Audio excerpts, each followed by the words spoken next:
So dime store M&M, Kalinske, is upset. He's angry that Kamala Harris didn't tease, do a little strip tease, do a little twerk, little lap dance kind of tease, ending to a genocide in Gaza. So he is upset that Kamala Harris didn't tease ending a genocide. Well, gee, Kyle, maybe you haven't been paying attention, but the past 3.5 years, the orders coming from Biden's office have also been followed by Kamala. So if Biden isn't calling for the end of a genocide and ceasefire, what makes you think or wonder or ponder that Kamala would do the same? Now, this is absolutely pure cringe. And it is rather sad to see a grown man still believe in the Democratic Party. I mean, it is sad. It's not good. It's not great. This is from Post Duopolis, also at Dirtbag Left 1. So I want to give them a shout out. Thank you for finding this Coca-Cola classic video right here. But Kyle, it's okay. Breathe in, breathe out.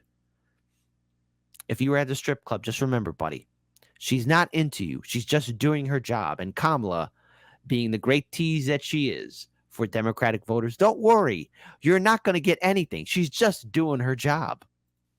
From a policy perspective, it's the right thing to do to say, yes, I will cut off weapons to Israel. Or maybe if she just teased it, I don't know. We'll have to see, right?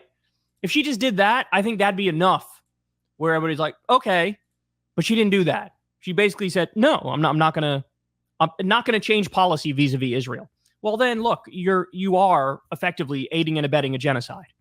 You think, Kyle? You think? My God, man. Look, it's people like this who's going to be encouraging everyone else. Come by late October, he's going to be like, guys, I know Kamala's not perfect on a lot of things, but we still got to support her. Because everybody knows, even Israeli government officials know this. The only obstacle at this moment to a ceasefire is Benjamin Netanyahu. He's the obstacle. And Joe Biden is playing this stupid game of kabuki theater, and he's pretending no, Netanyahu's not the obstacle. No, he is the obstacle. And even other Israeli government officials are saying he's the obstacle. Hamas has accepted a deal. We say we want a deal, but he keeps changing the terms of the deal and saying, no, I don't want to do a deal. So if you keep arming them, knowing that those weapons are going to carpet bomb innocent civilians, women and children, then you are effectively greenlighting the massacre of innocent women and children. If she was asked that question and she said, maybe, look, we'll see when I'm in there, I'll evaluate. Oh, so a yes, no, maybe. We don't know. Oh, gee, I wish we could do something, but my goodness, we can't. Oh, why? Oh, no. Gee. Kyle, a politician, and I'm sorry I did the comparison between a politician and a stripper. At least a stripper has honor, because they're just doing their job, They're supposed to dance, look all fancy and cute on the stage. These politicians, though, they're freaking liars. And he's okay. He's okay with some maybe from Kamala. Just a maybe.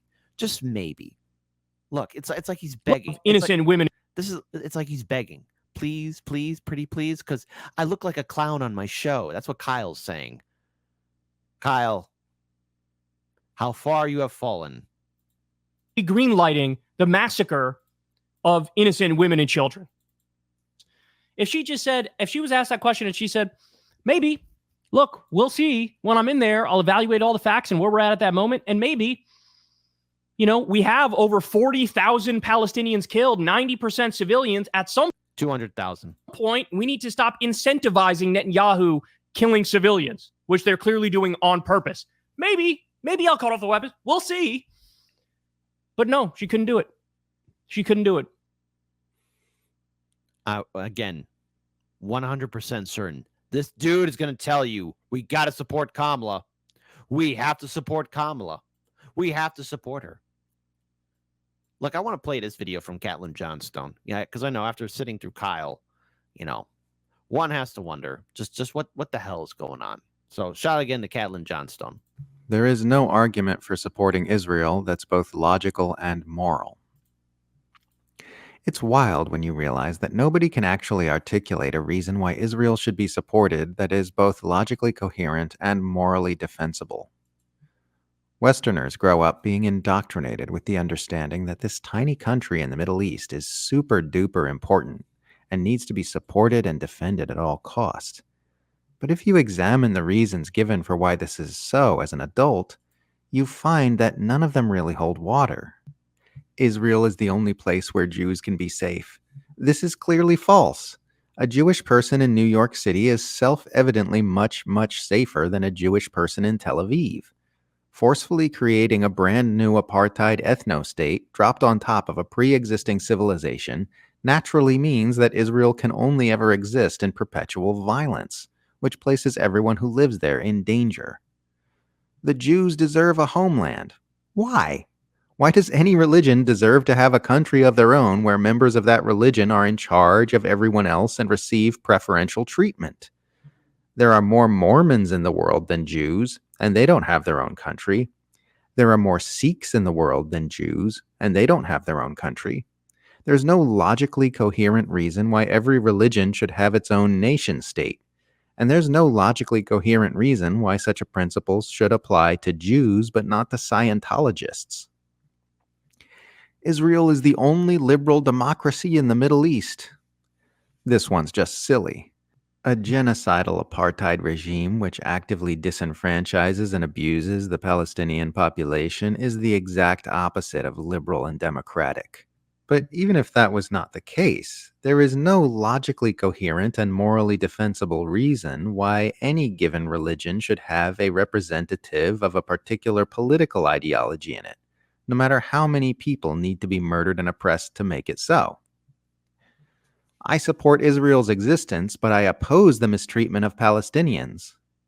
This one is quite popular with the liberals, but it's nonsensical and self-contradictory. Israel has been abusive to Palestinians throughout the entirety of its existence from its very inception. Only in the imaginary fairy tales of liberal Zionists has it ever existed without tyranny, theft, and murder. And only in their imaginary fairy tales can a Jewish ethno-state be dropped on top of a civilization of non-Jews in a way that could ever be without non-stop tyranny, theft, and murder. The only choices are a two-state solution, which Israel is openly doing everything it can to prevent, and a one-state solution, where everyone has equal rights, which would per definition not be a Jewish state. Liberal Zionists pretend they live in a fairy fantasy land alternate timeline where this is not the reality. This is how liberals try to square the circle of supporting Israel when it is morally indefensible. They simply invent an imaginary world in which it is moral and pretend it's a real possibility. Israel is essential for protecting our interests in the region. Now, this one is logically coherent from a certain point of view, but it's certainly not morally defensible.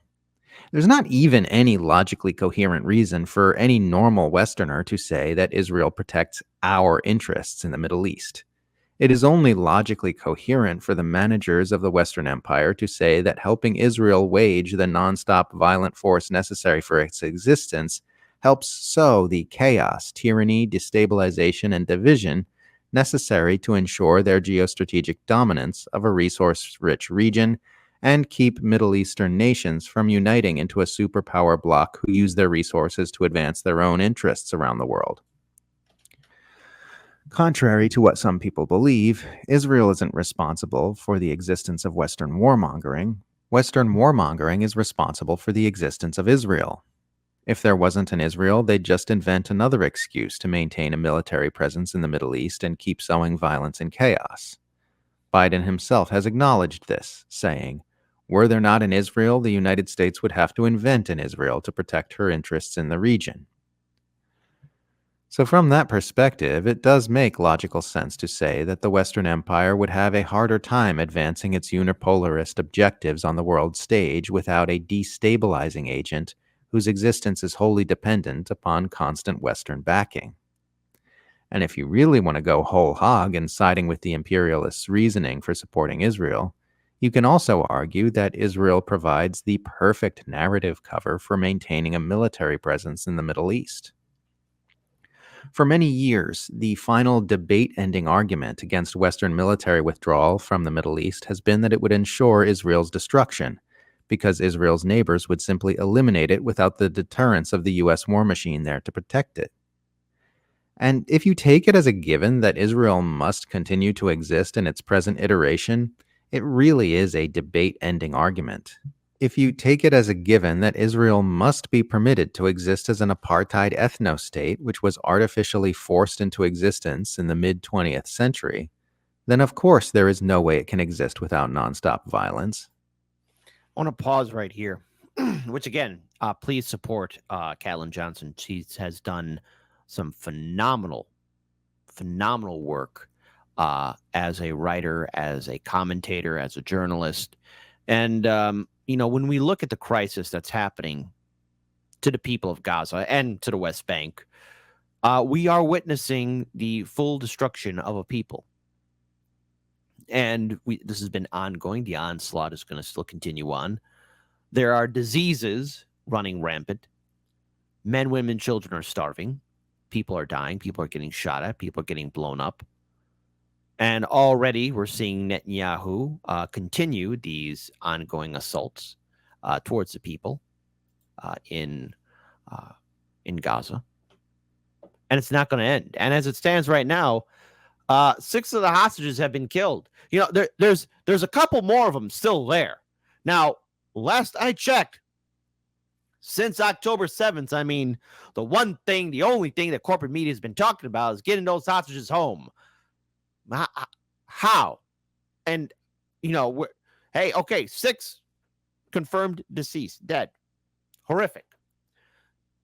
But the thing is, there's around maybe 200 plus or higher dead men, women, and children. There's no going back from this, no matter how this ends. If there will be a ceasefire, and I doubt there will be one, especially at the end of this year, all what we are seeing now is foundations of the next war. And of course, there is no way it can come out on the winning side of all that violence without the backing of the U.S. centralized empire. What this means is that if you accept that Israel must continue to exist as it presently exists, you are necessarily accepting that the U.S. and its Western allies must retain a military stranglehold on the Middle East. There is no way to maintain this artificially created astroturf state without nonstop violence, so you have to remain in a position to help inflict that violence at all times. Which is mighty convenient for the U.S. centralized power structure, to say the least. But it is, of course, not morally defensible. It is not morally defensible to keep killing Middle Easterners year after year, decade after decade, in order to rule the world. It might be logically coherent, but it is also profoundly evil. All arguments for supporting Israel fail, either logically, morally, or both, which is why so much propaganda goes into manipulating us into supporting this murderous regime, and why voices who oppose it are getting increasingly suppressed by establishment power structures. It's why the mass media have been demonstrably, wildly biased toward the advancement of Israeli information interests in their reporting. And it's why critics of Israeli atrocities, like Richard Medhurst, Sarah Wilkinson, and Mary Kostakidis, have been outrageously persecuted in the UK and Australia. They have no argument, so they are increasingly resorting to the blunt instrument. When you peel away the layers, the arguments for keeping the Israel project going are all about domination and control, which is why more and more domination and control is being used to protect that project from scrutiny. Israel, ultimately, is nothing but a nonstop war. And, like all wars, its existence depends on hiding the truth from the public. And speaking of honor and integrity, ladies and gentlemen, give it up for row your boat, Rokana. Thank you so much for being here. I have to start with this just devastating and tragic news. the revelation that 6 hostages have been killed by Hamas, including Israeli-American Hersh Goldberg Poland. What is your reaction, and what do you think this will mean for hostage negotiations? I won't play too much of this interview. Somehow, Case Study QB, you sat through 8 minutes of this. Please support Case Study QB. He's done phenomenal work, but he's made out stronger stuff than me. Well, I could tell you what's going to happen. With these 6 hostages dead, this is going to give Netanyahu further political ammunition to expend more U.S. ammunition on the innocent men, women, and children in Gaza. So that 200,000, that number is going to go up, up, and up. Now, folks, when the cleanup does happen, when there is reconstruction, and folks, I hate to tell this to you, but Israel's not leaving that land. We are going to be shocked by the overall final amount of dead people in Gaza. This is a genocide happening in real time, while the world's global superpowers, who are quote-unquote democracies, have decided to yawn and sit back and do nothing. Well, my heart breaks for the family of Hersh Goldberg Poland. I met, like many, his parents, John and Rachel. He was a Californian. They spoke about his love for life. He was planning to go to India. He was planning to travel the world, and it's just a devastating loss, his murder by Hamas. But what we need now is an end to the war, and we need to continue to pressure Hamas to unconditionally release the hostages. But the hostage families themselves are saying that Netanyahu needs to actually be in the negotiation. Gallant, his own defense minister, has criticized Netanyahu in the cabinet for saying that the Fidelfi corridor, that Netanyahu is not willing to withdraw troops there, as Egypt and the United States want. So I hope there's going to be pressure on Hamas and Netanyahu to end this war, release the hostages. Let me ask. I think 1 minute enough of listening to the human liar, the scion of justice is enough for the day. But that's a guy who's living in his own reality. All we're going to be hearing is nothing but word salad from good old row your boat, Rokana. So what can we take from this, especially with those 3 videos being played? More reports are showing that the intense military actions by the IDF is continuing to push forward. Netanyahu has already indicated what he wants to do to that corridor. And again, there are refugee camps and centers in that area. Take a wild guess what's going to happen to them. They're being told to move again, to be displaced. And yet there's this childish notion of somehow assuming that Kamala Harris has a plan. There is no plan. There never will be a plan. There can't be a plan because AIPAC bought our politicians. But yet, come by the end of October, you're going to see more videos, more celebrities, more influencers, more politicians telling all of us that we have to trust the plan that Kamala has. What is it? Here, let's play the game again. Let's see if there's maybe something new. Maybe Kamala might have updated her campaign website. Maybe. And maybe this time, you know what? And I'll apologize. Asking for money. No policy. Hey, Kyle, let's go check out the store, though. Everybody, let's all check out the store. Let's see if we got something there. All right. Oh, look up Project 2025 sticker. That's new. Okay. I'll take what I can get. If that's new, fine. $6. It's awfully kind of pricey. What else we got here? We got a little hat. We got a mug. Excuse me. Oh my goodness. What else we got here? Oh, that's it. Okay, look up Project 2025 sticker. Hey, best $6 you'll ever spend. But as for hoping that Kamala's going to change things, well, hope in one hand, crap in the other. See which one fills up faster.